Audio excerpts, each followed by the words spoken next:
5 flood control projects ang nasira na naman sa kasagsagan po ng ulang dala ng habagat sa Zambales. Kabilang sa nasira ang San Juan Dike sa Botolan. Bumigay nga po ang parte nito dahil sa malakas na agos ng lahar sa Bukaw River. Nanganganib na malubog ang nasa 10 barangay sa Botolan sakaling tuluyan na itong mawasak. Bukod sa ulan, sinisisi rin ng mga opisyales ang irresponsableng quarrying sa lugar. Sa matinding pagbaha sa probinsya, halos malubog na sa baha ang ilang bahay nang umapaw ang tubig sa San Fe River. May kasama pang buhangin ng tubig. Apektado rin po maging ang barangay hall, mga eskwelahan at health centers. Isinailalim na sa state of calamity ang probinsya ng Bataan dahil sa pinsalang iniwan ng habagat. Kabilang sa apektado ang sektor ng agrikultura sa probinsya. Mahigit 50 milyong piso ang inisyal na tinatayang pinsala. Maraming mga palay ang nabulok na matapos ang ilang linggong mababad sa tubig. Nananatili ring lubog sa baha ang ilang bayan gaya na lang ng Hermosa. Abot tuhod pa ang tubig sa ilang lugar. Sa tansya ng Bataan PDRRMO, lampas kalahating milyong individual ang naapektuhan ng 18 araw na pag-ulan sa probinsya.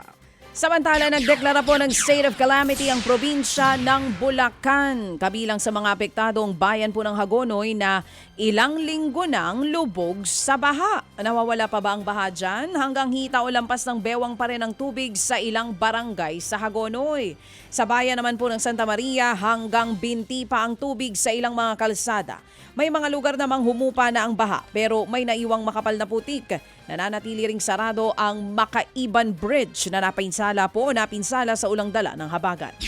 Nasa state of calamity rin ang bayan ng La Trinidad sa Benguet. Sa datos ng kanilang Municipal Disaster Risk Reduction and Management Council, higit 78 million pesos na ang pinsala sa infrastruktura at agrikultura sa probinsya. Higit 20 landslide na rin ang nararanasan sa La Trinidad at nasa 18 lugar na ang binaha. Dagdag problema pa raw ang pagkamatay ng ilang baboy dahil sa African Swine Fever. Sa ilalim ng state of calamity ay magagamit ng mga LGU ang kanilang Quick Response Fund at umiiral din ang price freeze sa mga pangunahing bilihin. Samantala, matinding pagbaha rin po ang naranasan sa Mamburao, Occidental Mindoro. Sa mga kuha mula sa Himpapawid, kitang itinali muna ng mga residente ang mga bangkang ginagamit po sa pangingisda. Nararanasan pa kasi ang malakas na hampas na alon. Ilang araw na ring lubog sa baha ang mga barangay sa Mamburao. Umabot daw yan sa lagpas tao na baha. Sa ngayon po'y nananatili mo ng ilang residente sa mga evacuation center. Mga kapatid, patuloy po kayong tumutok sa 105.9 True FM para sa totoong balita, impormasyon, music and entertainment. Mag-subscribe sa aming YouTube channel at podcast at sundan nyo kami sa Facebook, Instagram, X at TikTok sa True Network PH. Bisitahin din po ang aming official website, truefm.ph.